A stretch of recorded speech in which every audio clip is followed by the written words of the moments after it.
Buat Tuhan, manusia itu adalah rekan sekerjanya. Nah, konsep ini harus kita miliki dulu karena temanya generasi membangun reruntuhan. Nah, kalau diajak membangun berarti itu teman sekerja. Nah, konsep ini harus kita miliki dalam kehidupan kita sebagai teman sekerja.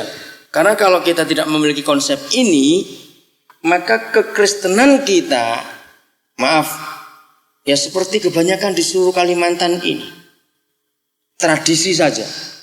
Saya beri contoh. Misalnya saudara semua sekarang ini bukan mahasiswa, sudah jadi kontraktor. Ya, kontraktor, anggap aja begitu.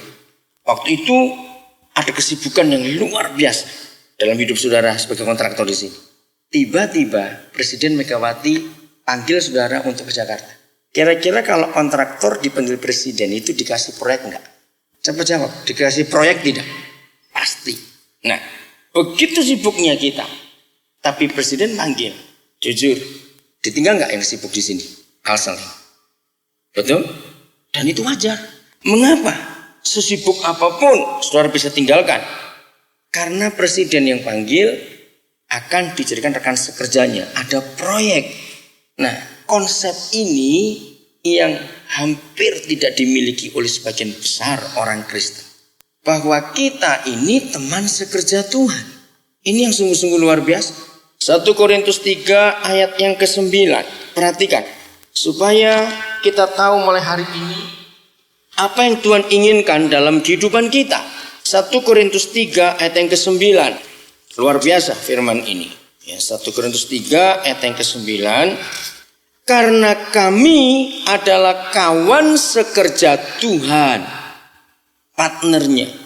Dan kamu adalah ladang Tuhan, bangunan Tuhan. Nah, karena dia mengajak kita untuk membangun, maka kita ini partnernya, teman sekerjanya. Nah, membangun apa?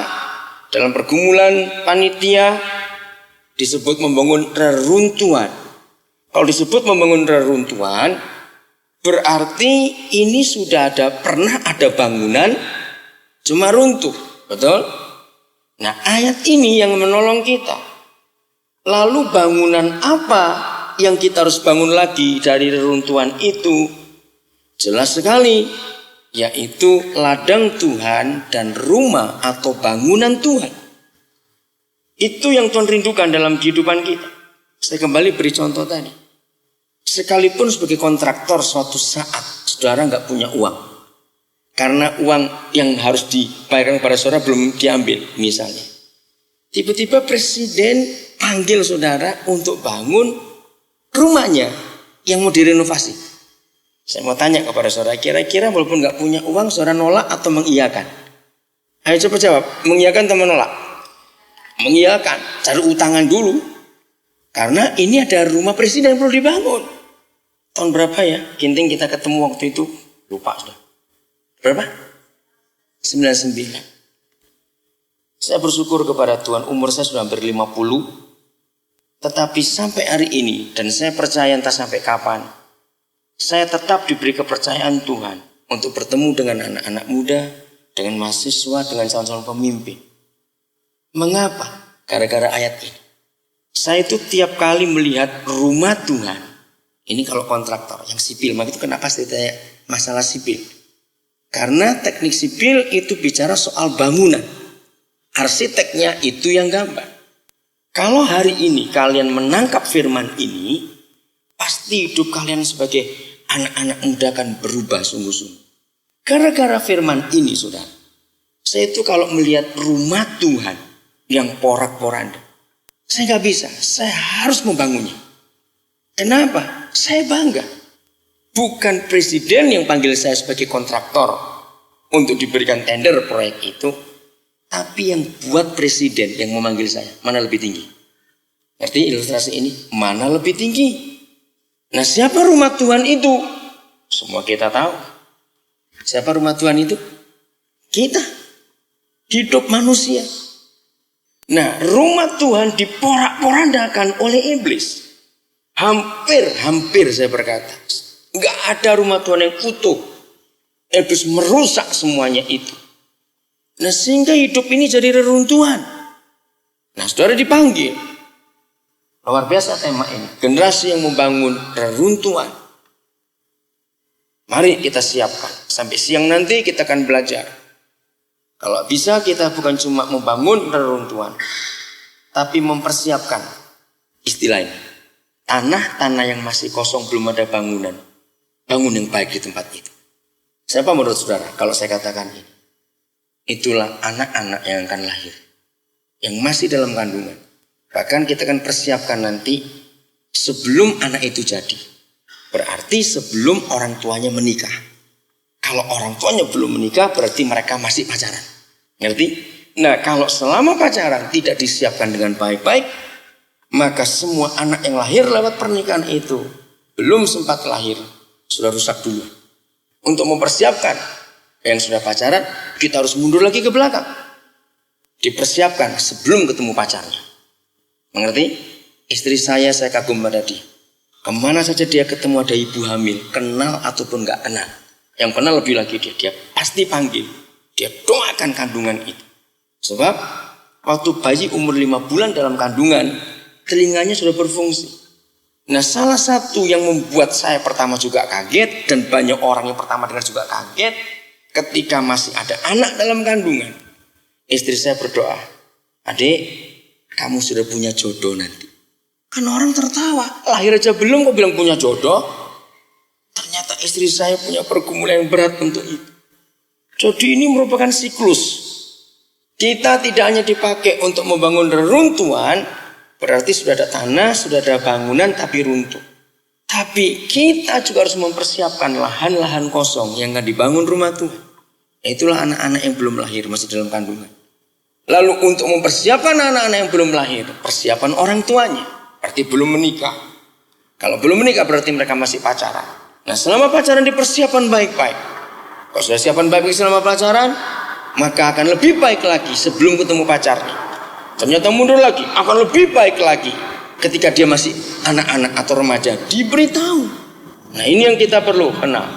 Siap semua jadi pembangun-pembangun? Tapi kok lihat wajahnya wajah gak semangat.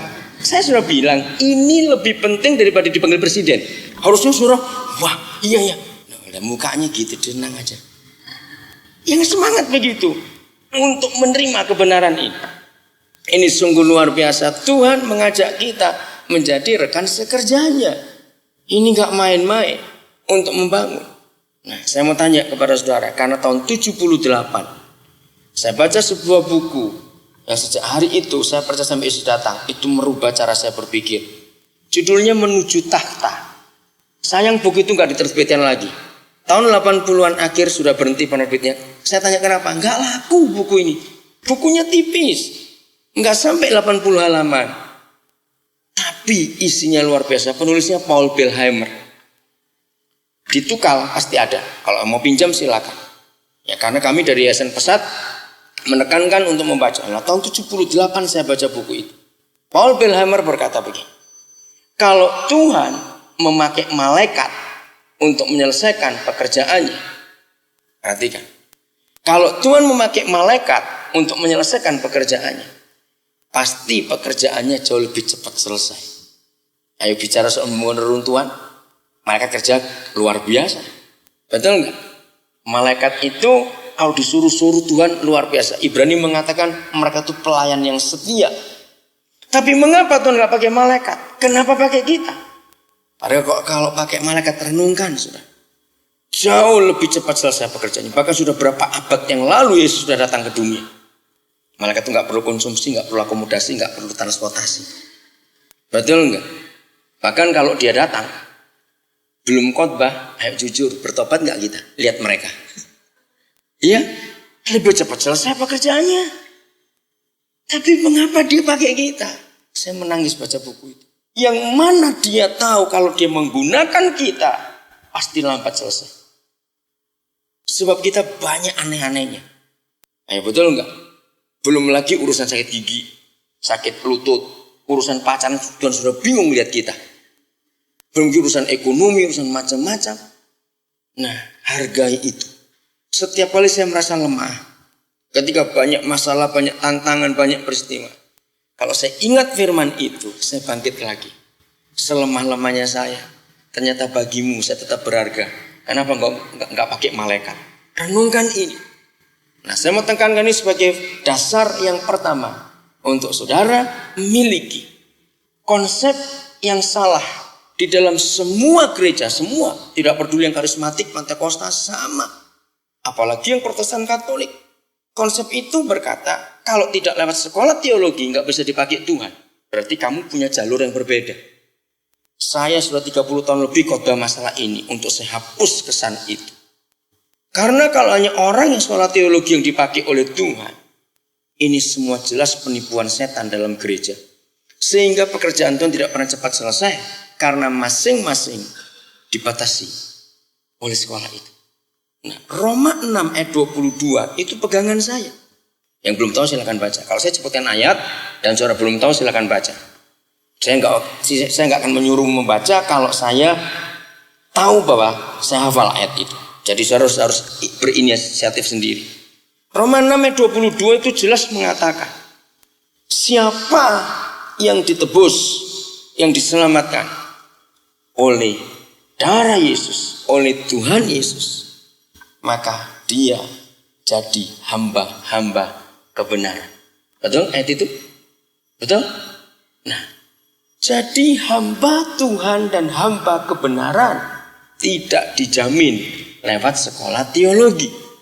Malah saya punya hal yang sangat ekstrim dalam hal ini. Justru gara-gara teolog-teolog itu, perpecahan gereja tidak pernah berhenti sampai hari ini. Karena masing-masing teolog pasti punya doktrin. Walaupun dalam satu denominasi, begitu ada beberapa teolog, masing-masing punya pemikiran berbeda. Maka itu anak-anak Tuhan.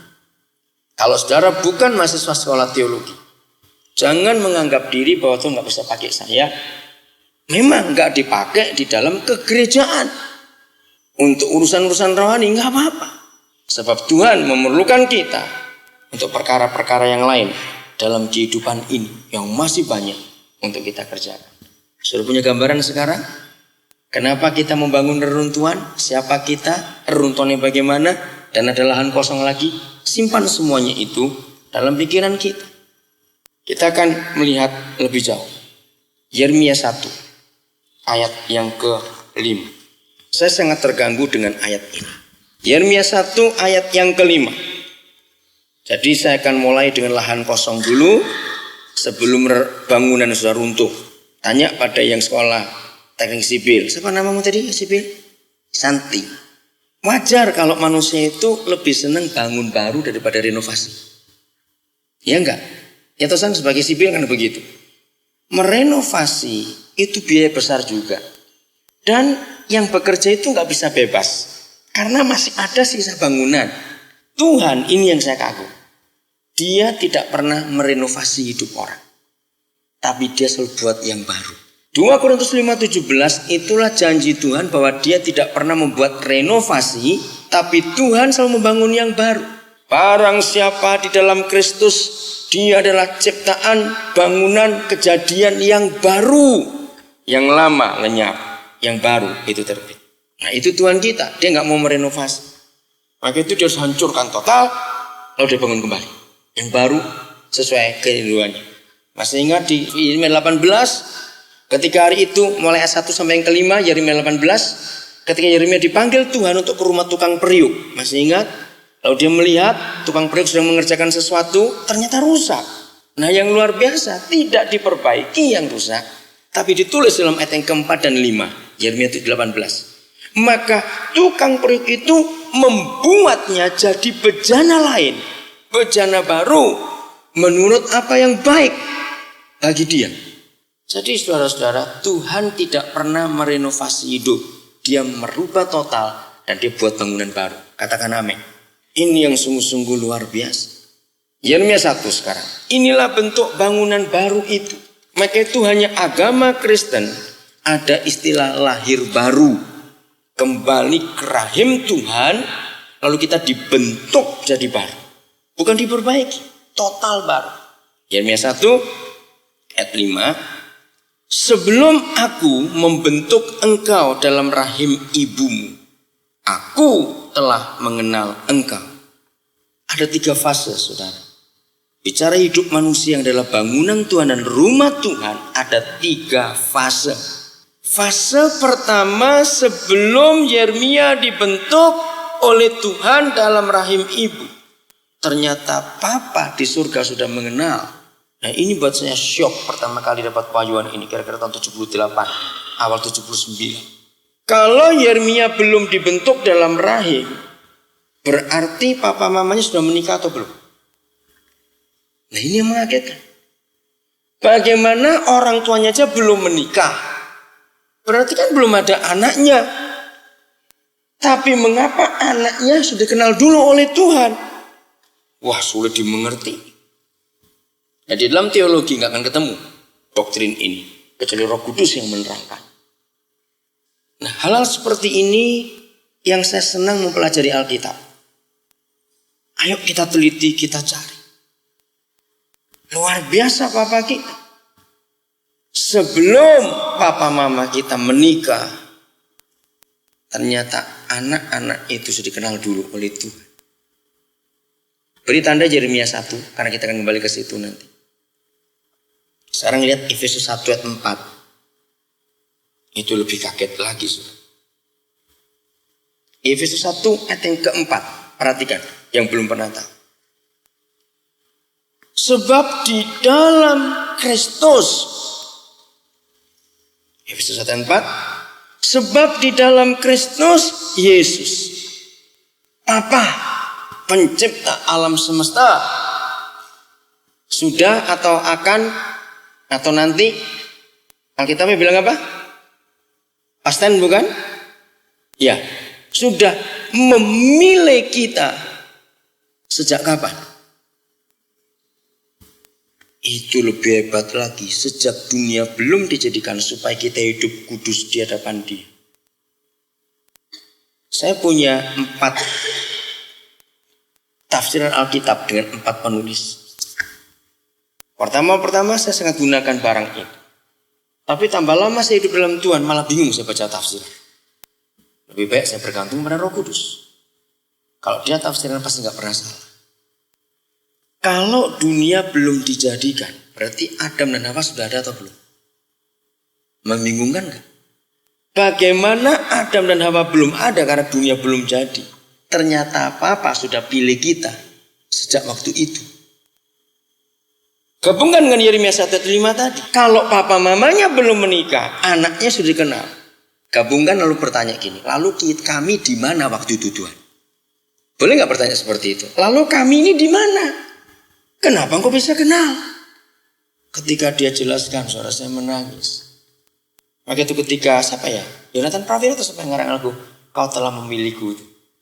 Setiap kali nyanyi pujian itu saya begitu terharu. Dia sudah memilih kita semua sejak dunia belum jadi. Gara-gara firman itu saudara, sampai hari ini saya tuh gak pernah dan tidak pernah takut apa-apa untuk hidup. Kalau saya sampai khawatir dan takut, terlalu jahat saya menghina dia. Untuk apa saya takut akan masa depan? Untuk apa saya khawatirkan kehidupan? Kalau dia sudah kenal saya sejak dunia belum jadi. Berarti kalau saya ada pada generasi ini, dia yang mau saya ada. Betul? Begitu pula saudara. Maka itu, miliki dulu firman ini. Maka saudara bisa menguatkan rekan-rekan mudamu yang lain. Karena terus terang, kalau kita jujur, ternyata orang muda yang lebih banyak beban daripada orang tua. Ternyata orang muda ini terlalu banyak beban daripada orang tua. Setuju saya katakan ini? Nah, beban-beban itu yang membuat hancurnya kehidupan. Tapi kalau semua kalian bisa meyakinkan dirimu akan firman ini, bahwa dia sudah memilih kita sejak dunia belum jadi. Sejak papa mama kita belum menikah, dia sudah kenal kita. Untuk apa kita takut dalam hidup? Untuk apa khawatir? Kembali ke Yeremia 1. Jadi pertanyaannya dijawab gini Roh Kudus. Kalau begitu saya di mana pada waktu itu? Kalau dunia belum jadi, saya sudah engkau kenal Papa. Dan dipilih, sudah dipilih untuk hidup kudus. Jangan lupa kriteria hidup kudus. Tidak sekedar dipilih untuk dijadikan terserah kamu. Tidak. Tapi dipilih dengan suatu penentuan untuk hidup kudus. Gini jawaban Roh Kudus. Keluaran pasal 2 Lihat mulai ayat yang pertama. Seorang laki-laki dari keluarga Lewi kawin dengan seorang perempuan siapa? Lewi. Lalu mengandunglah ia dan melahirkan seorang anak laki-laki dan seterusnya. Siapa yang disebut lahir di sini? Musa. Anak keberapa Musa itu? Ayo, anak keberapa? Gampang kok. Dia punya berapa kakak? 2, ya sudah, anak keberapa? Kenapa mikir? Anak ke-3. Waktu ayat 1 dikatakan mamanya Musa sudah mengandung belum? Belum. Mengandungnya baru ayat yang kedua. Ini mengagumkan, saudara. Kenapa anak ketiga disebut? Kenapa Harun Miriam gak disebut? Tuhan punya waktu yang tepat untuk setiap kita lahir pada sebuah generasi. Saya beri contoh lain untuk membahasnya. Ini penting sekali. Bahkan saya senang kalau rekaman ini bisa dijadikan buku. Ada yang mau menulis. Karena saya kagum. Saya banyak baca buku. Tapi saya belum pernah menemukan ada orang nulis buku tentang rahasia ini. Sejak dunia belum dijadikan. Bagaimana orang memilih? Nanti saudara dengarkan terus. Hakim-Hakim pasal 13. Hakim 13 setelah Ulangan gitu kitab Yosua. Setelah Yosua itu kitab Hakim-Hakim. Jadi kitab yang ke-7. Udah Hakim-Hakim 13. Mulai ayat 1. Lahirnya siapa? Simson. Orang Israel melakukan pula apa yang jahat di mata Yahweh. Sebab itu Yahweh menyerahkan mereka ke dalam tangan orang Filistin 40 tahun lamanya. Ayat 2. Pada waktu itu ada seorang dari Sora, dari keturunan orang Dan, namanya Manoah, istrinya mandul, tidak beranak. Saudara, ini yang mengherankan. Suatu keadaan di ayat 1 jelas diberitahu, suasana bangsa yang tertindas, dijajah, diperbudak 40 tahun, itu satu generasi. Lalu ayat 2 menuliskan ada keluarga mandul. Saya tertawa pada Bapak. Bapak engkau aneh-aneh. Apa hubungannya bangsa menderita dan istri mandul itu hubungannya apa? Boleh gak tanya begitu? Mau pakai ilmu apa saja gak akan ketemu. Apa urusannya bangsa menderita dengan istri mandul? Tapi ketika Roh Kudus mewahyukan saya ayat-ayat yang sebelumnya tadi saya baca, saya kagum kepada Dia yang luar biasa. Ternyata kasusnya sama dengan Musa. Kalau kita baca Keluaran 1, ada apa Israel? Masih ingat? Coba jawab, ada apa Israel? Mengalami perbudakan. Dalam situasi penderitaan bangsa, surga penuh kasih sayang dan ingin menyelamatkan bangsa ini. Sama dalam kondisi lahirnya Simson. Bangsa itu dijajah 40 tahun. Pada zaman Firaun, Israel berteriak kepada Tuhan. Pada zaman Simson lahir, orang Israel berteriak kepada Tuhan. Ternyata Musa dan Simson sudah ada lama di hadapan Tuhan. Ketika suatu saat atas penentuan Tuhan, bahwa Musa harus lahir pada generasi itu, dan Simson harus lahir pada generasi ini. Dan Tuhan sudah kenal Musa. Dan Tuhan sudah kenal Simson. Dan waktunya tiba. Masih ingat Kisah Rasul berapa? 16 ya? Yang dikatakan Daud melayani Tuhan pada zamannya, pada generasinya. Karena Musa sudah dikenal Tuhan. Dan dalam hidup Musa, Tuhan yang menanamkan sesuatu. Tuhan berkata, cocok Musa lahir pada zaman ini, karena bangsa itu perlu orang ini. Lalu Tuhan cari papa mama. Yang cocok siapa jadi papa mama Musa? Maka kriterianya disebut harus dari keturunan Lewi. Baik papanya maupun mamanya. Maka firman itu yang saya pegang sampai hari ini. Apapun alasan saudara. Entah karena orang tua yang paksa. Atau karena tetangga. Atau karena satpam. Atau karena siapa. Tidak boleh menikah dengan yang tidak seiman dalam nama Yesus. Ngerti? Laki-laki Lewi menikah dengan perempuan Lewi. Lahirlah Musa. Maka iman saya lewat Keluaran 2 itu sudah. Kalau semua pernikahan orang Kristen itu benar, maka setiap pernikahan akan melahirkan anak-anak yang akan membuat sejarah di dunia ini. Itu iman saya. Karena itu yang dikerjakan oleh Musa.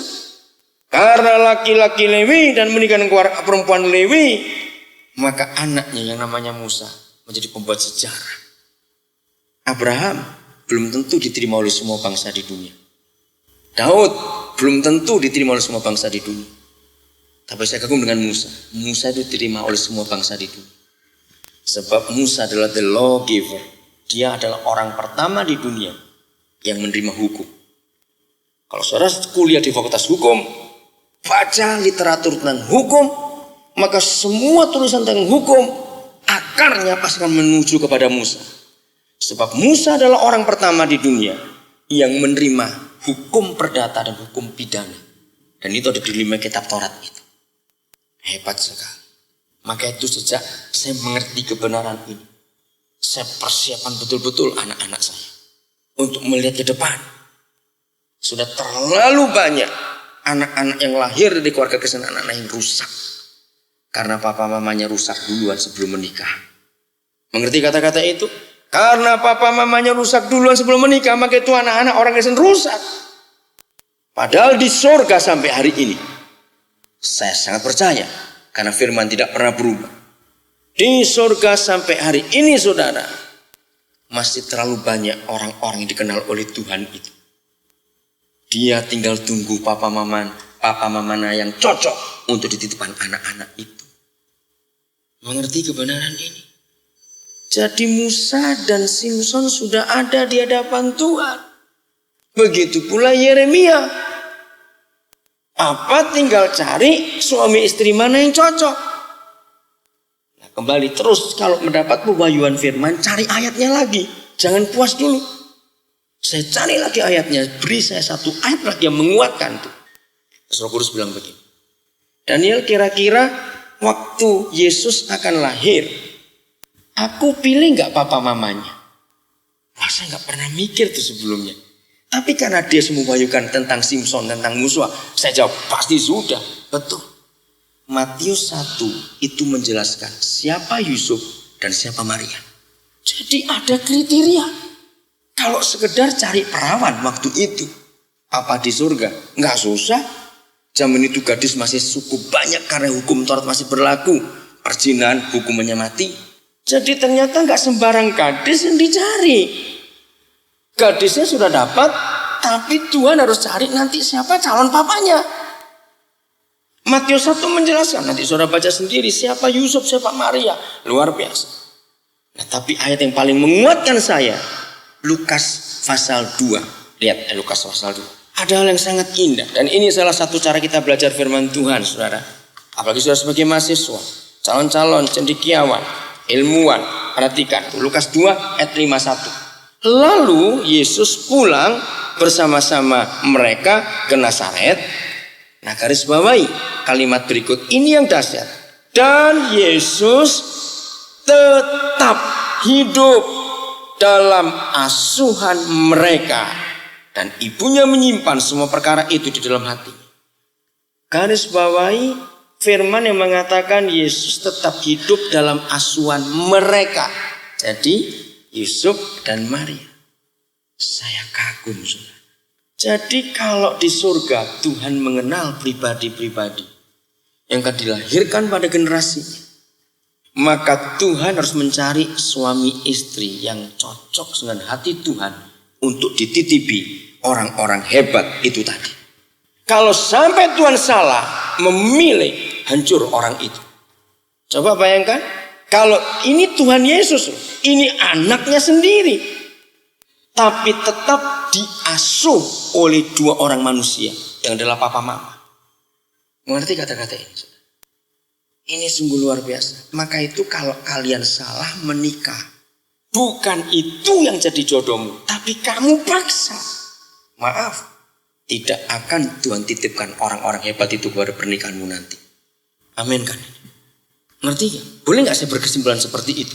Kalau sampai saudara salah menikah, tidak mungkin Tuhan akan titipkan anak-anak yang hebat itu.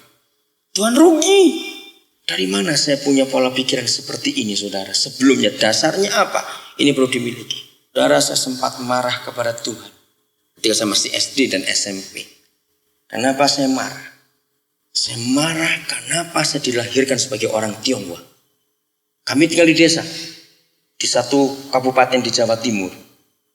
Sejak kecil, saudara, pulang sekolah, berangkat sekolah, bermain ke rumah teman, dikata-katai, hei anak Icino, anak Icino. Saya sakit hati betul dengan bangsa Indonesia ini. Saya nggak pernah milih untuk lahir sebagai orang Tionghoa. Lalu setelah besar, begitu jahatnya pemerintah ini, orang-orang Tionghoa lahir di sini nggak tahu apa-apa, tetap dianggap asing dan tetap dipersulit sampai hari ini. KTP tetap dibedakan sampai hari ini. Saya bisa bayangkan kemarahan saya waktu itu. Maka itu bangsa ini terkutuk karena orang asing nggak dihargai. Kitab Taurat itu menghargai orang asing luar biasa. Banyak negara di dunia orang asing dihargai luar biasa. Lalu saya keliling dunia ke banyak negara. Saya melihat kenapa bangsa ini. Saya marah itu kepada Tuhan. Dalam setiap kerusuhan, kalau enggak Kristen, ya Tionghoa yang dimusuh dulu, yang dihancurkan lebih dulu.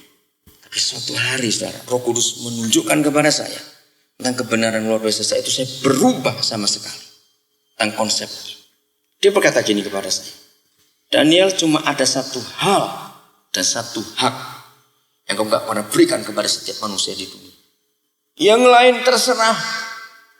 Papa guyon kepada saya, suatu hari kamu punya ide, itu hakmu. Kamu buat rumah lain daripada yang lain, pintunya menghadapkan ke udara, ke atas sana. Lucu bukan? Tuhan gak marah juga, terserah kamu, kata. Satu hari, saudara, kita punya ide yang aneh, pakai sepatu yang tumitnya di tengah. Bisa aja kalau mau. Papa cuma senyum-senyum aja, aneh kan. Saudara punya uang 10 juta rupiah, saudara belikan kerupuk semua, terserah. Itu uangmu, gak pernah ngurusin dia. Tapi cuma satu, bahkan kita mau menikah dengan siapapun juga, kalau gak mau nurut terserah, Tuhan gak akan ngurus. Tapi cuma satu, dan dia berkata, ketika kamu akan lahir, aku tidak pernah berikan hak kepada kamu untuk memilih kamu ingin lahir dengan bangsa apa. Saya menangis waktu itu. Saya bertobat, saya minta ampun kepada Tuhan. Sejak itu saya enggak menyesali kenapa saya lahir sebagai orang Tionghoa. Saya bisa mengampuni bangsa Indonesia ini. Karena ternyata setiap kita dilahirkan dengan bangsa apapun juga, itu atas penentuan Tuhan. Kita enggak pernah bisa milih. Mengerti kata-kata ini?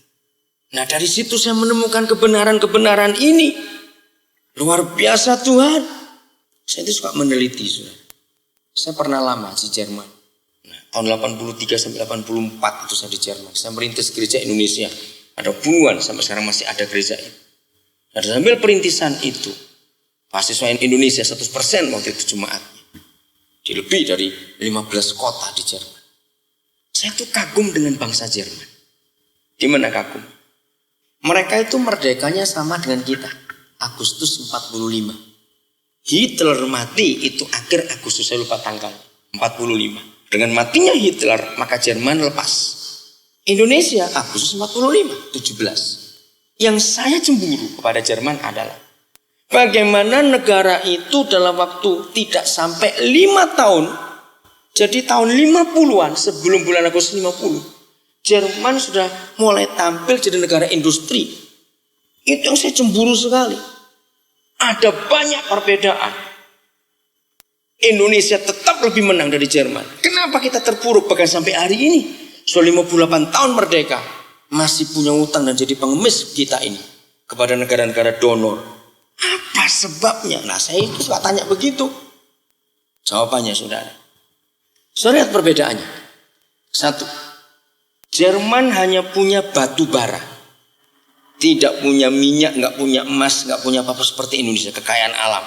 Satu, dia sudah kalah. Dua, luas wilayah. Waktu itu masih Jerman Barat lagi, belum Jerman Timur.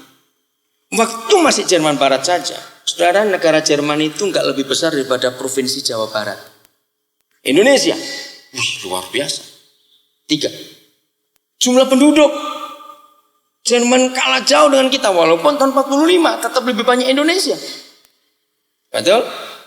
Yang keempat, Indonesia bukan negara kalah perang. Justru kita ini menang perang dengan penjajah. Jerman itu negara yang kalah perang. Orang yang kalah itu mentalnya pasti runtuh. Betul tidak? Yang kelima, karena kalah perang, maka Jerman harus bayar pampasan perang. Ngerti hukum perang itu? Yang merusak harus membayar. Yang keenam, Jerman itu negara yang hancur lebur sudah. Total hancur. Maka itu kalau satu kali saudara ke Eropa akan lihat perbedaannya. Ceko, Hongaria, Romania, Belanda, Inggris, Prancis. Tidak banyak gedung-gedung baru. Karena bangunan tua masih utuh. Tapi Jerman banyak bangunan baru. Kenapa? Hancur kota-kotanya. Karena kalah perang diserang oleh tentara sekutu pada waktu itu. Nah, dari 6 hal ini seharusnya Jerman bangkrut. Betul nggak? Indonesia harusnya bangkit. Tapi kenapa mereka bisa maju? Jadi selama 8384 saya di Jerman, saya meneliti. Di sana itu perpustakaannya bagus sekali.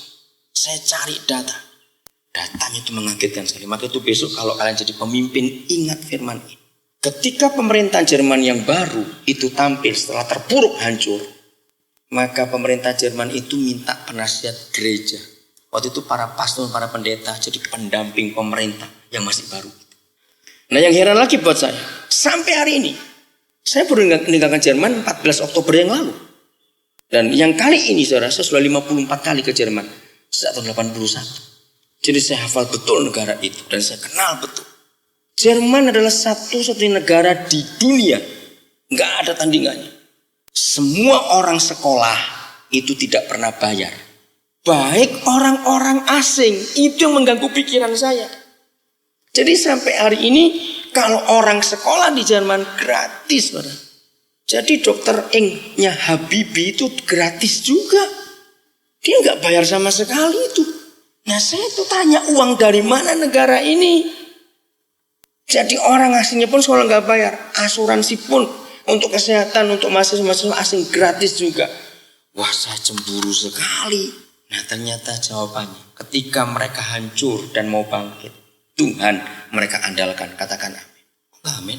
Amin kan. Kalau mengandalkan Tuhan itu luar biasa. Maka penasihat-penasihat mereka adalah gereja, para hamba Tuhan. Apa yang mereka tunjukkan? Kitab Taurat. Nanti baca di rumah, nggak ada waktu sekarang. Itu di pasal 24. Dari ayat yang ke-14 sampai 21. Di mana ada 4 kelompok manusia yang harus diperhitungkan dengan serius oleh pemerintah Jerman. Itu nasihatnya. Seharusnya oleh gereja juga. Karena itu di firman Tuhan. Ulangan 24, 14 sampai 21. Siapa 4 orang itu? Nomor 1 adalah kaum buruh. Buruh harian. Nomor 2 adalah orang asing. Nomor 3 adalah anak yatim. Yang keempat adalah para janda. Ketika saya meneliti di kitab Taurat, ternyata 4 kelompok manusia ini selalu merupakan jumlah terbesar di setiap negara di dunia. Kaum buruh, orang asing, anak yatim dan janda. Jerman negara yang paling banyak anak yatim dan janda setelah kalah perang. Kenapa? Sebab semua suami pada mati. Gara-gara kalah perang itu jadi begitu banyak janda dan anak yatim. Pemerintah mendengar suara Tuhan lewat gereja. Firman itu dipegang oleh pemerintah. Yang kedua, buruh. Mereka sadar dalam hancurnya sebuah negara, fisiknya hancur, mentalnya hancur. Maka perlu tenaga buruh banyak-banyak. Waktu itu saudara, orang-orang Turki yang dipakai oleh Jerman. Pembersih sampah, pengubur mayat. Mayat luar biasa. Buru-buru kasar itu orang Turki 100% waktu itu. Jerman memperhatikan mereka. Lalu orang asing. Begitu banyak orang Polandia, orang Rusia. Begitu banyak saudara orang asing dalam negeri itu gak bisa pulang. Karena hancur juga negaranya. Orang Romania, orang Hongaria. Ternyata pemerintah Jerman yang baru menyantuni mereka semua juga.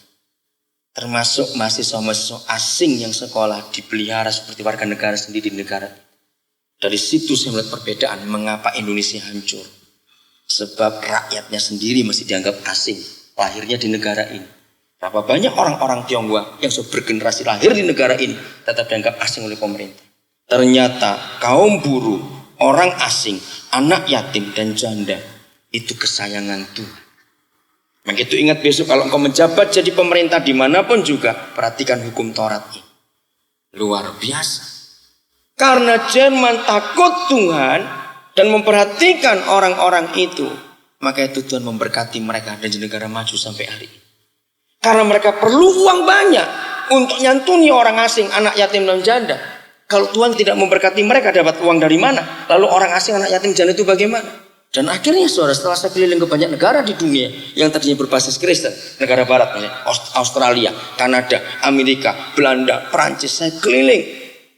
Ternyata mereka juga pakai hal yang sama. Contohnya kaum buruh. Pernah punya teman sekolah di luar negeri? Walaupun mahasiswa, kalau mereka hari libur bisa kerja, walaupun cuma cuci piring di restoran, saudara. Sebulan itu gaji mahasiswa itu jauh lipat kali ganda lebih besar daripada gaji bapaknya di Indonesia. Saya nggak bisa ngerti mengapa kaum buruh bisa hidup di sana. Karena mereka pakai kitab Taurat itu, kaum buruh itu dihargai. Ngerti nggak konsep ini? Nah, coba sebagai mahasiswa, sebagai calon pemimpin, perhatikan pola pikir ini. Ternyata Alkitab ini bukan cuma firman Tuhan, tetapi Alkitab ini adalah pola kenegaraan, pola politik, pola bermasyarakat, pola semuanya ada di situ. Bisa berkata amin? Di dalam firman Tuhan kita menemukan semuanya itu. Luar biasa. Saya punya biografinya Lee Kuan Yew. Sudah tahu nama orang ini? Siapa dia? Pendiri negara Singapura. Saya kagum waktu baca itu. Mengapa Singapura maju? Sebab Lee Kuan Yew belajar dari Inggris. Inggris belajar dari Alkitab. Ya sudah. Itu polanya. Negara itu maju sampai hari ini. Hebat sekali. Jadi kalau kalian ingin maju, pakai pola Alkitab. Nah, dari situ saya sadar. Ternyata siapapun kita, lahir dari bangsa apapun juga, ternyata Tuhan yang menentukan semuanya itu. Karena dia mengenal kita sejak kita masih dalam kandungan. Sejak kita, orang tua kita belum menikah. Saudara, inilah Tuhan kita yang luar biasa. Yohanes 1 ayat 13. Jadi papa mama itu penting jadi yang benar. Karena dititipi anak-anak itu. Betul? Yesus pun sampai diasuh. Tetap hidup dalam asuhan mereka. Luar biasa. Kalau Yesus benar hidup seperti itu, berarti ada hal-hal yang hebat, yang luar biasa, yang Tuhan tunjukkan kepada kita semua. Jadi jangan sampai salah menikah. Setuju? Tunggu sampai waktu Tuhan. Gak ada yang terlambat. Umur sudah berapa jangan bingung. Yang penting nenek Sarah masih bisa punya anak umur 90. Itu saja yang saya pegang. Benar. Istri saya waktu kami mau menikah, saudara, kami dekat umur 40-an. Ternyata istri saya pun adalah pribadi yang gak mikir. Diberi baik, gak diberi juga gak apa-apa. Saya juga sibuk dalam pelayanan, gak kepikir. Setelah kami umur hampir 40-an, kami baru ketemu. Dan Roh Kudus berbicara. Karena sudah tua, jadi nggak pakai pacaran sudah. Sudah tua kok pacaran segala ngapain? Dan Tuhan memberikan saya istri yang luar biasa. Itulah Tuhan. Maka itu saya bisa menyampaikan kebenaran yang seperti ini. Itu sungguh dahsyat di hadapan Tuhan itu. Tadi saya bilang kitab apa? Yohanes ya. 1 ayat 13. Nah, saya mau tambahkan sebuah kata di depan ayat itu untuk menolong kita mengerti, yaitu kata ada. Untuk mempermudahkan cara membaca. Jadi begini, ada orang-orang. Ini yang saya kagum. Kenapa jumlahnya jamak, bukan orang? Karena itu ayat bicara soal Tuhan Yesus. Ada orang-orang yang dilahirkan, diperanakkan. Bukan oleh darah daging, juga bukan oleh keinginan seorang laki-laki. Melainkan yang lahir diperanakkan karena Tuhan. Wah, saya bingung ini sekarang. Bagaimana Tuhan? Ada orang-orang, kalau cuma orang saja, saya bisa jawab, itu Yesus. Betul enggak? Sebab Tuhan lahir bukan karena keinginan Yusuf. Karena memang mereka dua belum berhubungan seks. Tapi ini jamak, ada orang-orang. Nah, siapa lagi orang-orang itu? Buat saya ingin kenal orang-orang itu. Pasti ini orang-orang hebat. Lahirnya bukan karena darah daging, bukan karena keinginan laki-laki. Saya tutup dulu ayat itu. Bertahun-tahun saya tunggu jawaban karena sulit dimengerti. Tafsiran Alkitab saya baca habis, enggak mengerti, malah bingung. Sampai suatu saat Dalam pelayanan saya jumpa lebih 10 keluarga yang saya kenal.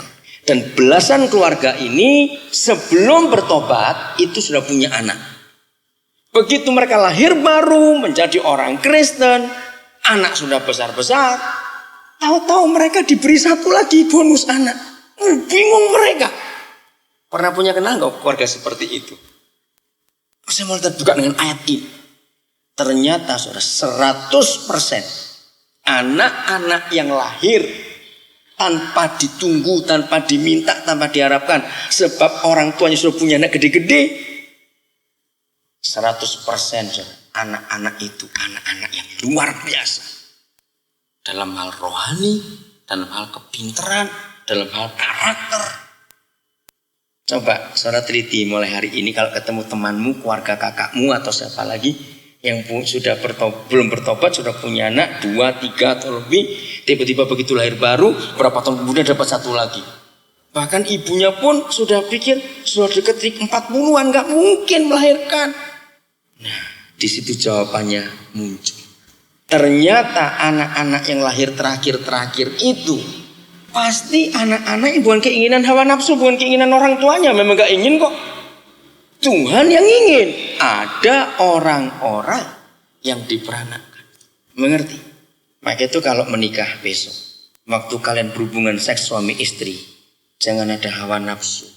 Bertahun-tahun saudara saya gak mengerti ketika pendeta-pendeta senior kalau khotbah, kalau suami istri hubungan seks lakukan dalam doa.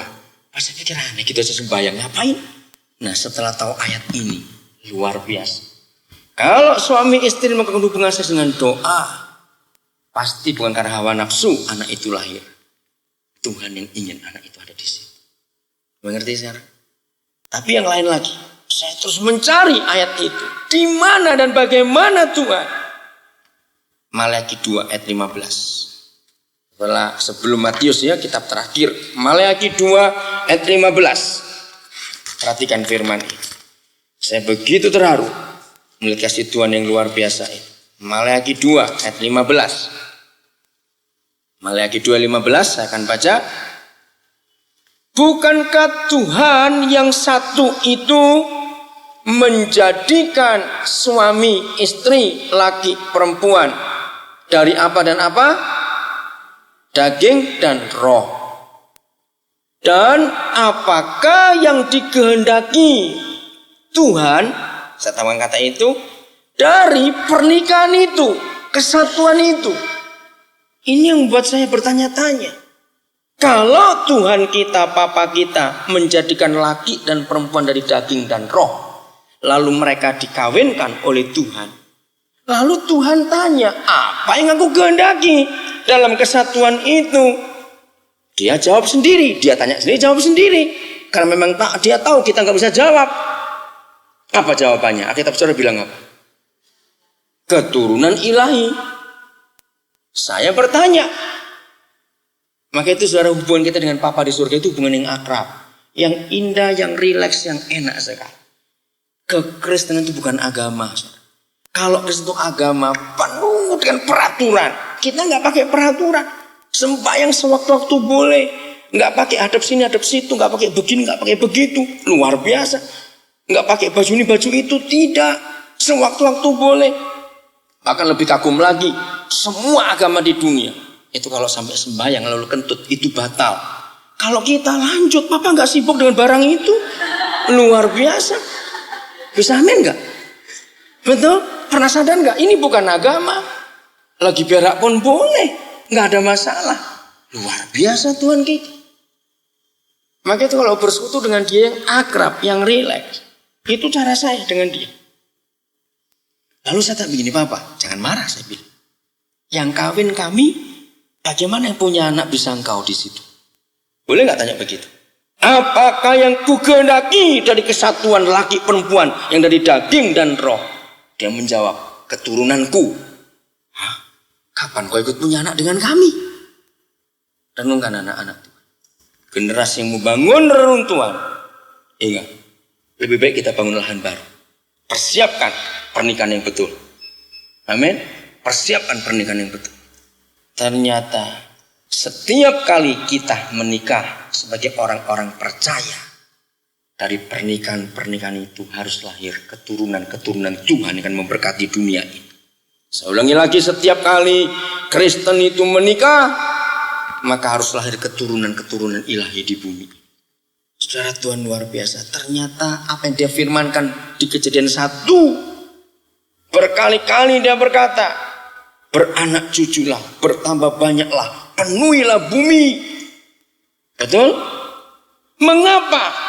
Lalu mengapa pemerintah membuat KB? Kenapa? Ternyata kalau semua pernikahan melahirkan keturunan ilahi, dunia gak akan rusak seperti sekarang. Dunia gak akan kekurangan pangan. Maka itu kalau kalian menikah benar, saya pesan jangan KB. Punya 30-40 anak itu hebat, saudara. Anak-anak akan memenuhi bumi semua dengan takut akan Tuhan. Loh, coba mikir baik-baik. Kalau sampai kita punya anak begitu banyak, anak saya ratusan, cucu saya 83 sudah. Saya dipanggil opa oleh 83 cucu. Dan saya didik mereka seakan mereka betul-betul pada kebenaran Tuhan. Anak-anak itu akan memenuhi bumi dan berkat Tuhan luar biasa. Inilah firman Tuhan. Maka itu janji kalau kalian menikah dengan betul, istri suami adalah orang yang dari Tuhan, gak usah KB, jangan takut. Anak-anak Tuhan itu gak akan ngerepoti. Katakan amin. Mereka gak akan ribut cari makan. Tuhan memelihara mereka semuanya. Maka bumi akan penuh dengan orang-orang yang takut akan Tuhan. Semuanya keturunan ilahi. Amin kan? Anak-anak saya kalau menikah saya bilang, awas kamu KB. Saya gak mau kamu KB. Hidup dengan benar. Anak-anak akan luar biasa semua nanti itu. Sungguh saudara. Dan saya lihat anak-anak yang luar biasa itu. Tapi persyaratannya, lihat kalimat berikut. Jadi suami, jagalah dirimu. Masih ayat 15 lagi 2. Dan janganlah suami tidak setia terhadap istri dari masa mudanya. Bukan istri mudanya, beda itu. Saudara, inilah firman Tuhan. Anak-anak itu penting di hadapan Tuhan. Nah, pertanyaan saya, Papa bagaimana kau bisa ikut melahirkan anak? Yang menikah itu kami. Lihat kalimat pertamanya. Bukankah Tuhan yang satu itu menjadikan laki dan perempuan dari daging dan roh? Hubungkan dengan Pengkhotbah 4 ayat 9 sampai 12. Catat saja ayatnya, jangan dibuka. Nanti malah bingung. Pengkhotbah pasal 4 ayat 9 sampai 12. Di dalam Pengkhotbah 4 itu ayat 9 sampai 12 Tuhan bicara soal pernikahan. Ya, bicara soal suami istri, bicara tentang persiapan pasangan hidup. Nah, ayat 12 ternyata hanya surga, hanya Papa kita yang menuliskan, yang memberitahukan pernikahan itu adalah pernikahan 3 tali, 3 lembar tali. Betul ayat 12? Lihat itu. Dari 9 bicara soal suami istri, 10 suami istri, 11 suami istri. Nah, itu saya bingung. Mengapa mesti tali 3 lembar? Sudah ketemu ayatnya? Betul? Iya atau enggak saya tanya? Iya atau? Nah, kenapa mesti 3 lembar? Nah, ini ternyata. Manusia itu terdiri dari berapa bagian? 3. Apa saja? Roh, jiwa, dan tubuh. Ternyata inilah tali 3 lembar itu. Berarti saudara, orang yang kawin akan kuat pernikahannya, akan hidup harmonis rumah tangganya apabila 3 lembar tali ini dikawinkan. Roh adalah tali pertama, jiwa adalah tali kedua, tubuh adalah tali ketiga. Justru Tuhan kita selalu berbalikan dengan dunia. Karena pernikahan kita itu tali 3 lembar, maka justru tali pertama ini yang paling penting. Kalau dunia kebalikan, tali yang ketiga. Dunia melihat bentuk fisiknya dulu, bentuk tubuhnya dulu, penampilannya dulu. Ini enggak kuat. Kenapa? Sekuat apapun seorang manusia, kalau mencapai umur tertentu di atas 50-an, biasanya perempuan sudah menopause, seks akan berhenti. Betul? Jadi tali yang ketiga ini enggak akan tahan lama. Kalau sudah tua enggak mungkin urusan itu lagi. Justru tinggal 2 tali yang paling penting. Yang kedua ini pernikahan yang berlangsung seumur hidup. Jiwa. Di dalam jiwa ada pikiran, ada ide, ada pendapat, ada kemauan, ada emosi, ada perasaan, ada semuanya itu. Ini yang berlangsung seumur hidup perkawinan. Maka itu jangan kalian salah memilih dalam hidup ini. Justru kalau Tuhan itu tali pertama yang penting.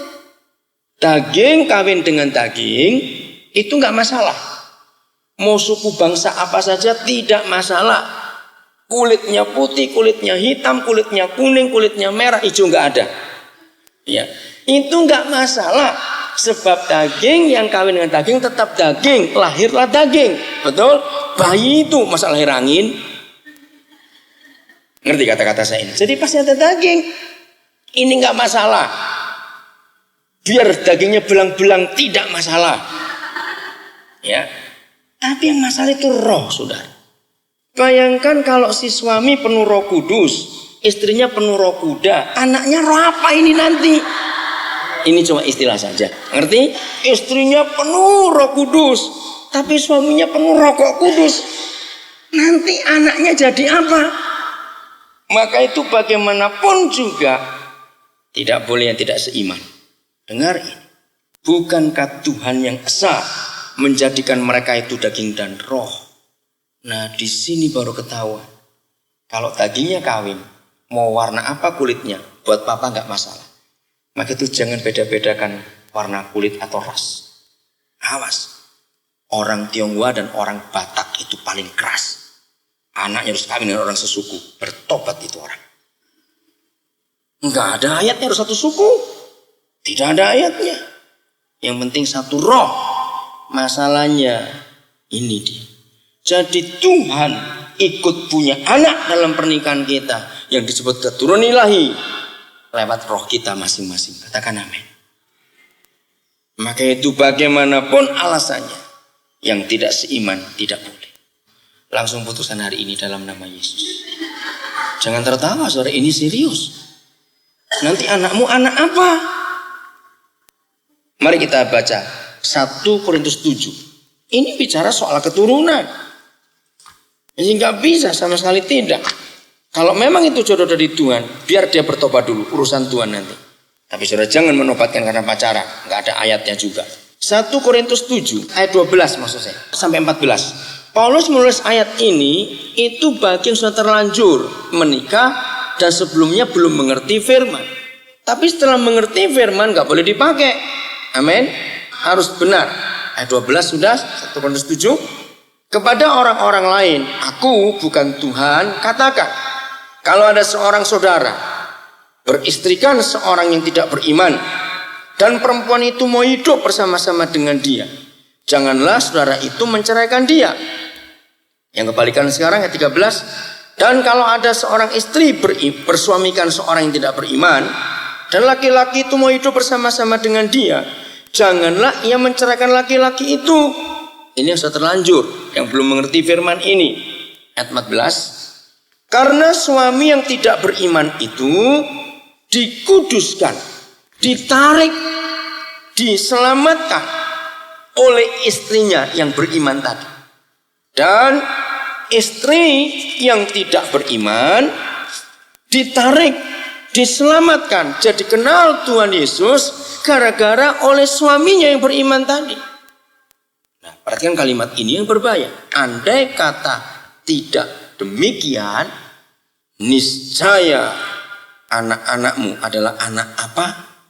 Anak cemar. Tadi dari permulaan kita baca Yeremia, baca Yesaya, Yohanes, semuanya adalah anak-anak kudus. Jadi kalau suami istri tidak satu roh, yang lahir bukan keturunan ilahi. Mengerikan, saudara. Maka itu apapun alasannya, tetap tidak boleh yang tidak seiman. Yang rohnya harus sama. Kalau enggak anak itu kasihan.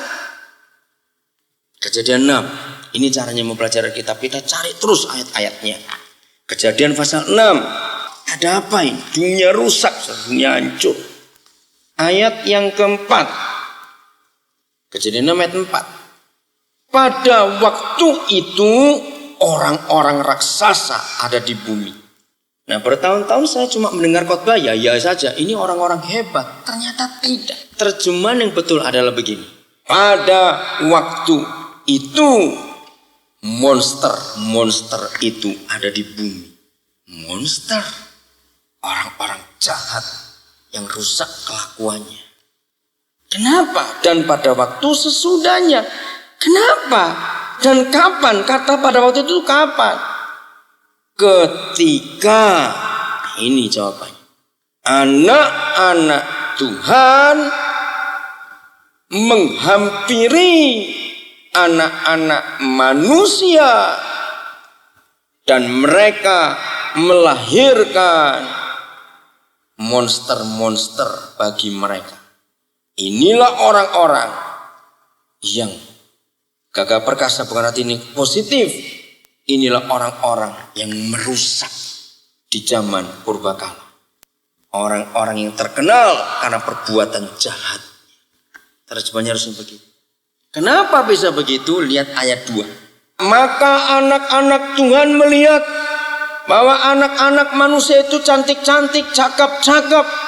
Lalu mereka mengambil jodoh dari anak-anak manusia itu, siapa saja yang disukai mereka. Garis bawahi firman terakhir, siapa saja yang disukai. Maka itu anak-anak muda, jangan engkau kawin sembarang. Jangan hanya asal lihat, asal suka kawin. Itu anjing dan kucing, maaf saya berkata. Asal saja, ketemu di pasar jadi, ketemu di angkot jadi, ketemu di pohon jadi, dalam nama Yesus. Jangan terjadi seperti itu binatang. Maaf saya berkata kasar. Anak-anak Tuhan harus dengan anak-anak Tuhan, katakan amin. Supaya tidak lahir monster-monster itu yang rohnya berbeda. Benar saudara? Saya ini peneliti. Saya ketemu banyak anak kecil yang aneh. Sejak umur 1 tahun, 2 tahun saya kelihatan aneh. Apa anehnya? 2 yang saya temukan. 1, perusak anak. 2, gak sayang kehidupan. So lebih 30 negara saya kunjungi. Jadi saya meneliti. Mau anak bangsa apa saja. Kalau orang tuanya salah kawin, anaknya pasti monster. Saudara. Benar. Mau bangsa apa saja. Saya cuma meneliti 2 sikap ini saja. Anak-anak yang normal, anak-anak yang wajar. Itu kalau lihat kehidupan, itu wajah ekspresi wajahnya bergairah itu nampak. Lihat pohon-pohonan, bunga-bunga, ini lihat anak-anak binatang, anak ayam atau anak kucing, anak anjing, atau lihat cicak, atau pokoknya itu lihat kehidupan itu senang. Tapi yang anak monster, dia jalan. Lihat pohon ada bunga, lihat apa? Tangannya itu merusak, cabut. Pernah ketemu gak anak seperti itu?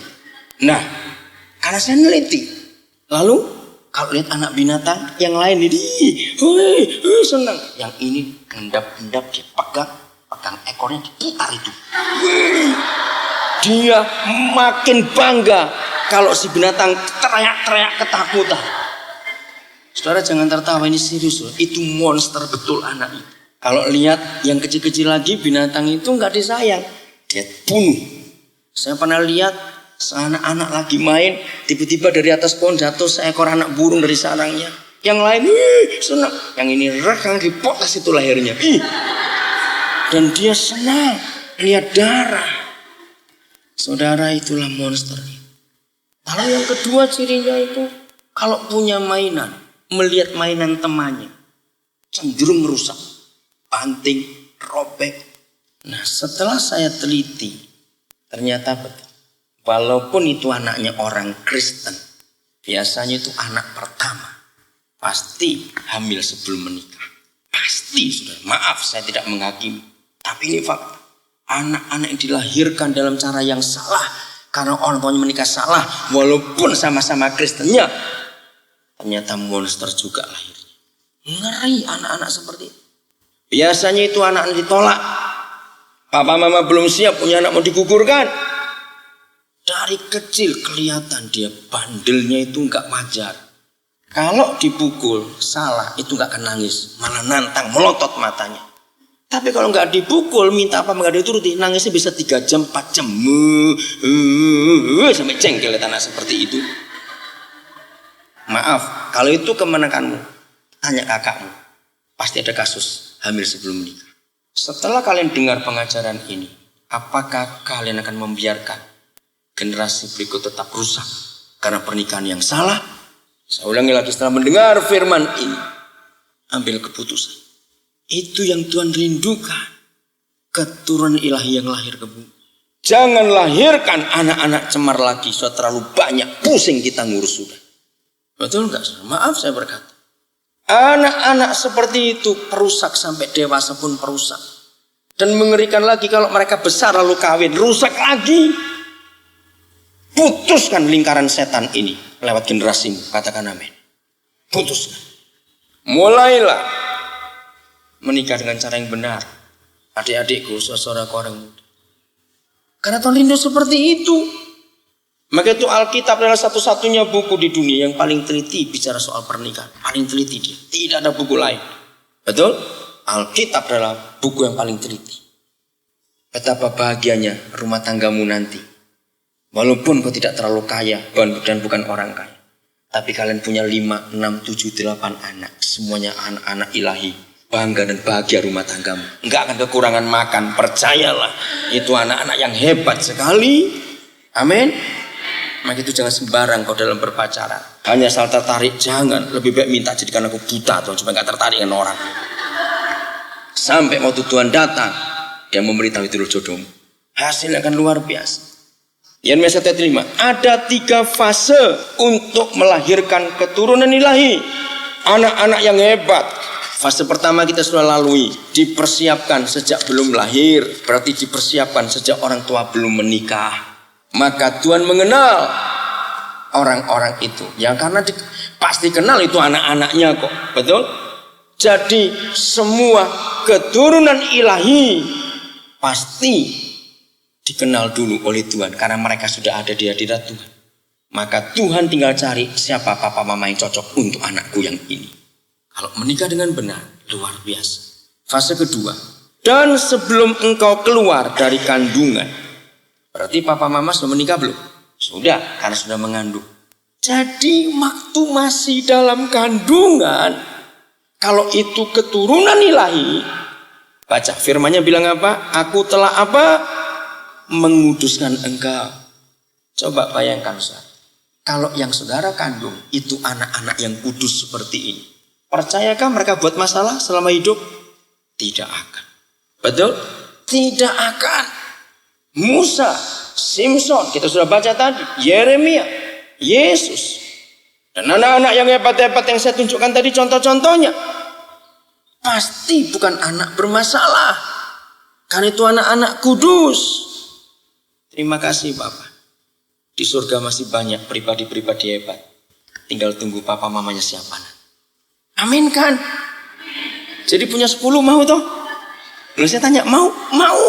Kasih lebih boleh. Anak-anak yang hebat. Pasti anak-anak itu gak akan merepotkan kita sebagai orang tua. Tidak. Itu anak-anak yang luar biasa. Aduh sudah. Maka itu ini pelayanan saya sejak tahun 84 sudah. Khotbah saya sejak tahun 84 pada orang-orang muda. Harus punya anak-anak yang hebat. Menikah dengan cara yang benar. Maka itu kalau nanti pulang dari sini kau tertarik ketemu di pasar. Jangan langsung menikah besok. Tertarik itu wajar. Karena kita punya mata. Amin. Tapi bukan modal untuk menikah, tertarik. Setelah dikuduskan sejak dalam kandungan. Dikenal dan dipilih sejak orang tua belum menikah. Apa fase ketiga? Lihat masih ayat 5. Aku telah meng-SK-kan engkau. Boleh saya pakai kata SK? Lo boleh enggak? Surat keputusan. Buat orang Indonesia punya SK itu kuat. Aku telah meng-SK-kan engkau menjadi nabi untuk Yeremia. Tapi untuk setiap anak yang akan kita lahirkan, SK-nya pasti beda-beda. Amin gitu loh, suruh kok diam semua. Anak pertama SK-nya jadi nabi, anak kedua jadi apa, ketiga jadi apa, keempat jadi apa. SK-nya beda-beda semuanya. Mau punya 100? Amin kan gak apa-apa. Masa bisa? Bisa, percayalah. Bayangkan kalau 100 kembarnya langsung 3-3 semuanya. Boleh, kenapa tidak? Kalau setiap anak yang kita lahirkan adalah anak-anak keturunan ilahi dan tiap mereka punya SK yang hebat-hebat, tenang hidup itu. Nggak usah khawatir ngurus mereka. Itu iman saya. Mengerti? Kalau ada yang nulis buku tulis nanti, tuliskan nggak apa-apa. Enggak usah bilang pengarangnya saya tidak. Pengarangnya Tuhan Yesus, ganti firman Tuhan kok. Saudara, saya rindu itu dikenal oleh dunia kebenaran ini. Amin. Seluruh dunia harus tahu betapa hebatnya. Inilah 3 fase lahirnya keturunan ilahi. Dipersiapkan dari papa mamanya dulu sejak pacaran. Lalu Tuhan titipkan anak-anak. Begitu anak-anak ada dalam kandungan, Tuhan kuduskan. Begitu lahir, ada SK-nya sudah. Jadi apa? Dan gak main-main loh. Untuk siapa? Wilayah, tugasnya di mana, SK-nya itu baca. Nah, jangan lihat saya, bacanya di Alkitab, jangan baca saya. Kok lihat saya? Di mana wilayah kerjanya SK itu? Bangsa-bangsa. Bangga gak punya orang tua kalau anaknya bisa ada di seluruh dunia? Di bangsa-bangsa itu, cepat jawab, bangga gak? Saya ngalami itu. Anak saya ada di Jerman, ada di Belanda, ada di Australia, ada di Amerika, ada di Kanada. Anak saya ada di Indonesia di banyak tempat. Saudara, itulah Tuhan. Maka itu kalau kita membiarkan dia bekerja lebih jauh dalam hidup ini, luar biasa. Bagian terakhir, Kejadian 24. Nah, inilah pola dari menentukan siapa jodoh kita. Kejadian 24. Kenapa saya pilih 24 Kejadian? Karena itu Tuhan memberikan peraturan Ishak itu jodohnya siapa. Karena Ishak itu anak perjanjian, ya saya ambil. Dan ternyata luar biasa untuk menentukan siapa jodoh. Judulnya apa? Ribka dipinang bagi Ishak, anak perjanjian. Adapun Abraham telah tua dan lanjut umurnya, serta diberkati Yahweh dalam segala hal. Berkatalah Abraham kepada hambanya yang paling tua dalam rumahnya. Kejadian 24. Nah, ini syarat pertama. Untuk menentukan siapa jodoh saudara, maka orang yang paling tua di rumah yang diberi hak nomor 1. Garis bawahi. Dia memanggil hambanya yang paling tua dalam rumahnya. Nah, kata paling tua di sini bisa orang tua, tapi orang tua dalam Tuhan ya. Jangan nggak dalam Tuhan, nggak bisa. Kalau saudara nggak punya orang tua dalam Tuhan, yang Kristen maksudnya yang sungguh-sungguh mengerti kehendak Tuhan, maka gembala saudara, pembimbing rohani saudara adalah orang yang tua. Saya menikah, yang saya jadikan orang tua saya untuk menanyakan adalah Ibu Linda Nyotorarjo, ipar dari Pendeta Insinyur Nyotorarjo. Dia pendoa saya, saudara. Maka dialah yang pertama kali tahu dari Tuhan. Saya menikah Agustus 92. Tapi orang tua yang saya jadikan paling tua ini mengetahui itu jodoh saya 1 November 86. 6 tahun sebelum saya menikah. Maka itu aman dalam pernikahan kami. Karena ada yang mendoakan, ada yang memberitahu. Jadi 6 tahun sebelum menikah atau sebelum beritahu dulu, saya masih berdoa lagi. Dia pun calon istri saya berdoa. Nah, ini yang syaratnya. Maka itu jangan sembarang. Kalau saudara tertarik pada seseorang, wajar. Maka itu kalau pacaran jangan 1, mau 30, 40 silakan, nggak apa-apa, cuma pacar kok. Sebab pacar itu belum calon. Kalau calon itu baru 1. Nanti saya akan terangkan kenapa harus lebih 1. Oh, itu luar biasa. Karena bukan calon, nggak ada ikatan apa-apa. Kalau temanmu yang itu 1 cemburuan, nah ketahuan. Jangan kawin dengan orang cemburuan, nanti mati muda kamu. Sungguh. Maka itu kalau engkau tertarik pada seseorang, tertarik lagi yang cemburu, lepaskan yang cemburu, berarti bukan dia. Cari lagi yang lain, pacari lagi, enggak dosa. Lagi sekali, berpacaran dengan banyak-banyak orang itu tidak dosa. Sebab kata pacar itu bukan calon. Pacar itu sahabat dekat. Nah, buat saya sahabat dekat itu enggak harus laki, enggak harus perempuan. Bisa, kalau saudara perempuan punya sahabat dekat perempuan, boleh. Karena kata pacar harus kita betulkan kata itu. Pacar itu bukan calon. Pacar itu sahabat dekat, saudara. Sahabat mesti dipakai untuk curhat. Sahabat bisa dipakai untuk jadi teman bergumul, teman berdoa. Itu bisa lebih 4, 5, 10, nggak apa-apa. Kalau waktumu tiba, siapa jodoh lah itu baru 1. Akhirnya ketemu Eliezer. Nah, arti nama Eliezer itu Roh Kudus. El itu Tuhan, Ezer, Ebenezer, Tuhan yang penolong. Siapa Tuhan yang penolong? Itu Roh Kudus. Jadi ada Roh Kudus.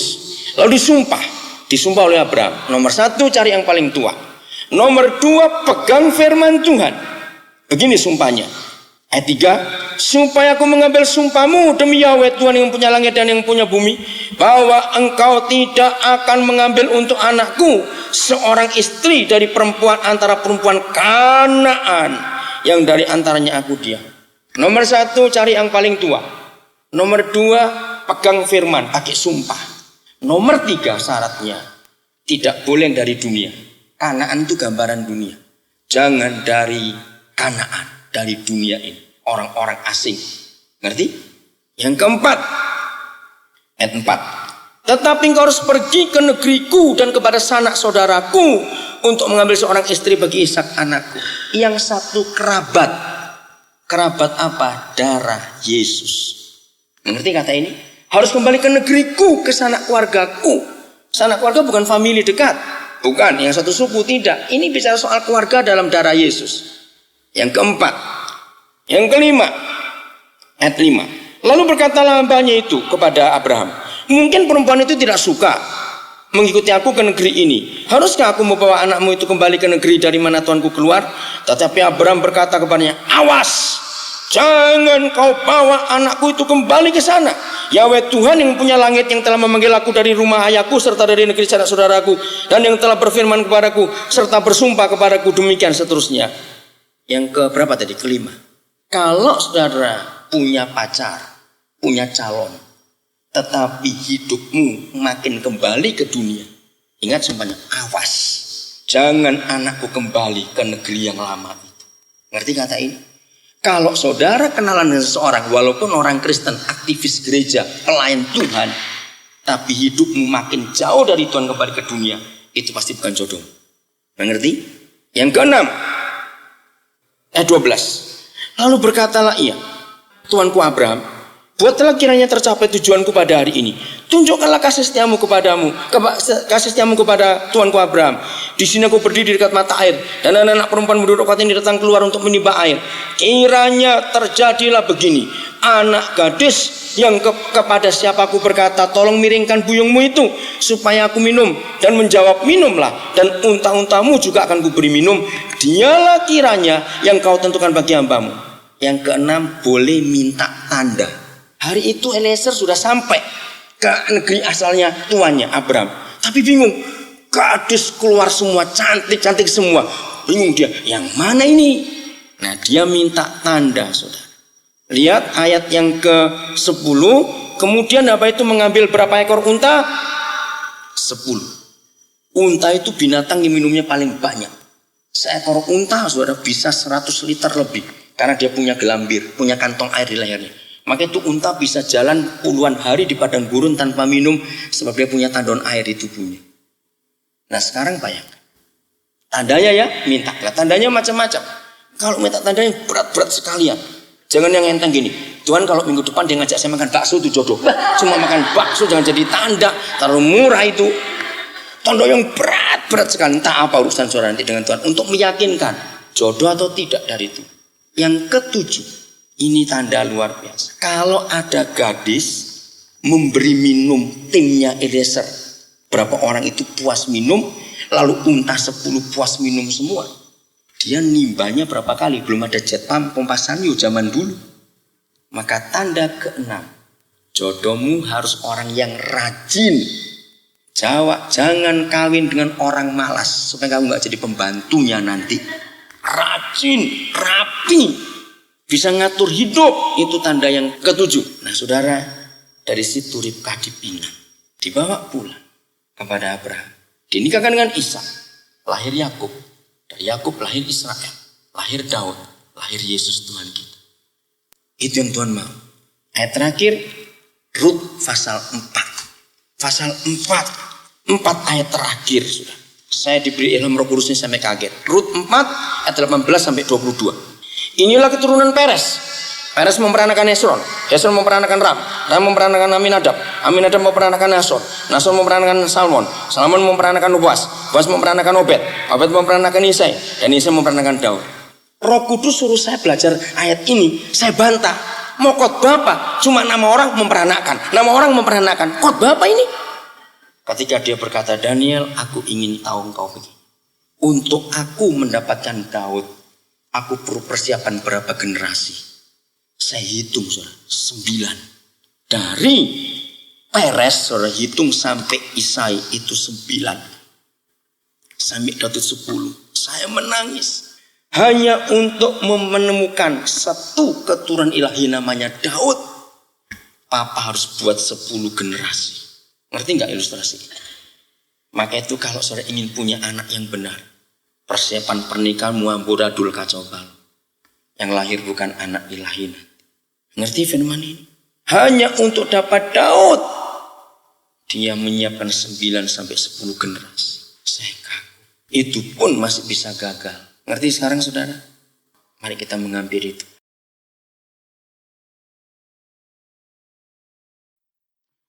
Buat Tuhan, manusia itu adalah rekan sekerjanya.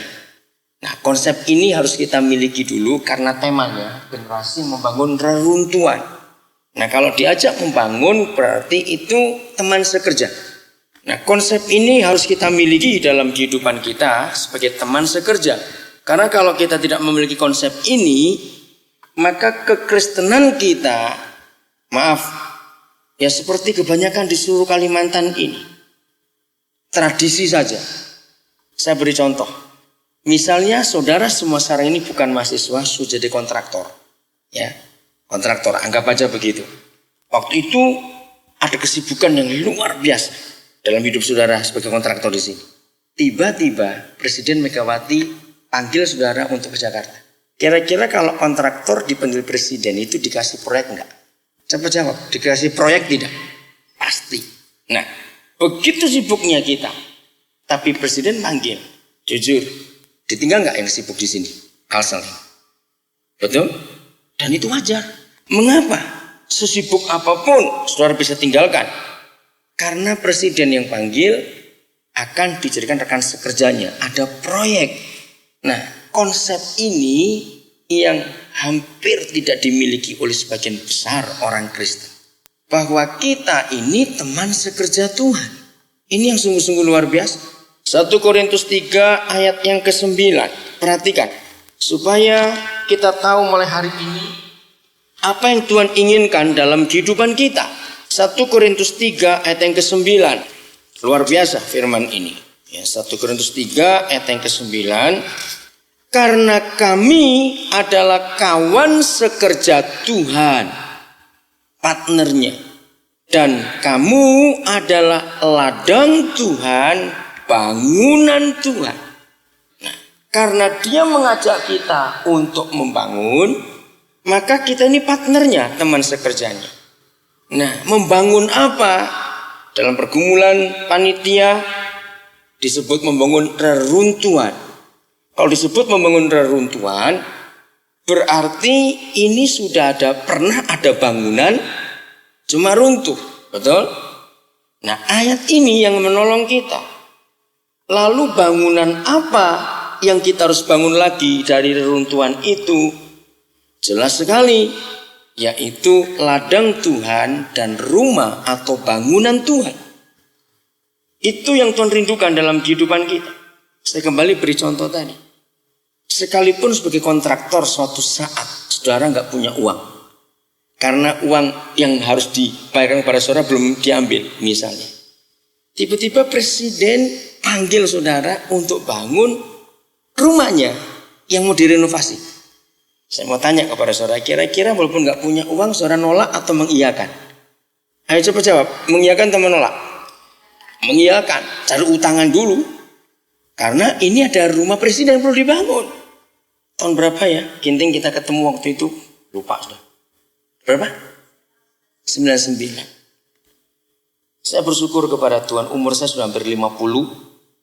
Tetapi sampai hari ini, dan saya percaya entah sampai kapan, saya tetap diberi kepercayaan Tuhan untuk bertemu dengan anak-anak muda, dengan mahasiswa, dengan calon-calon pemimpin. Mengapa? Gara-gara ayat ini. Saya itu tiap kali melihat rumah Tuhan. Ini kalau kontraktor yang sipil, maka itu kenapa saya tanya masalah sipil? Karena teknik sipil itu bicara soal bangunan. Arsiteknya itu yang gambar. Kalau hari ini kalian menangkap firman ini, pasti hidup kalian sebagai anak-anak muda akan berubah sungguh-sungguh. Gara-gara firman ini, saudara, saya itu kalau melihat rumah Tuhan yang porak-poranda, saya nggak bisa, saya harus membangunnya. Kenapa? Saya bangga. Bukan presiden yang panggil saya sebagai kontraktor untuk diberikan tender proyek itu, tapi yang buat presiden yang memanggil saya, mana lebih tinggi? Ngerti ilustrasi ini? Mana lebih tinggi? Nah, siapa rumah Tuhan itu? Semua kita tahu. Siapa rumah Tuhan itu? Kita. Hidup manusia. Nah, rumah Tuhan diporak-porandakan oleh iblis. Hampir saya berkata, nggak ada rumah Tuhan yang utuh. Iblis merusak semuanya itu. Nah, sehingga hidup ini jadi reruntuhan. Nah, saudara dipanggil. Luar biasa tema ini. Generasi yang membangun reruntuhan. Mari kita siapkan. Sampai siang nanti kita akan belajar. Kalau bisa kita bukan cuma membangun reruntuhan, tapi mempersiapkan istilahnya. Tanah-tanah yang masih kosong belum ada bangunan. Bangun yang baik di tempat itu. Siapa menurut saudara kalau saya katakan ini? Itulah anak-anak yang akan lahir. Yang masih dalam kandungan. Bahkan kita akan persiapkan nanti sebelum anak itu jadi. Berarti sebelum orang tuanya menikah. Kalau orang tuanya belum menikah berarti mereka masih pacaran. Ngerti? Nah, kalau selama pacaran tidak disiapkan dengan baik-baik, maka semua anak yang lahir lewat pernikahan itu belum sempat lahir, sudah rusak dulu. Untuk mempersiapkan yang sudah pacaran, kita harus mundur lagi ke belakang. Dipersiapkan sebelum ketemu pacarnya. Mengerti? Istri saya kagum pada dia. Kemana saja dia ketemu ada ibu hamil, kenal ataupun gak kenal. Yang kenal lebih lagi dia pasti panggil. Dia doakan kandungan itu. Sebab waktu bayi umur 5 bulan dalam kandungan, telinganya sudah berfungsi. Nah, salah satu yang membuat saya pertama juga kaget, dan banyak orang yang pertama dengar juga kaget, ketika masih ada anak dalam kandungan. Istri saya berdoa, "Adik, kamu sudah punya jodoh nanti." Kan orang tertawa, lahir aja belum kok bilang punya jodoh. Ternyata istri saya punya pergumulan yang berat untuk itu. Jadi ini merupakan siklus. Kita tidak hanya dipakai untuk membangun reruntuhan, berarti sudah ada tanah, sudah ada bangunan tapi runtuh. Tapi kita juga harus mempersiapkan lahan-lahan kosong yang akan dibangun rumah Tuhan.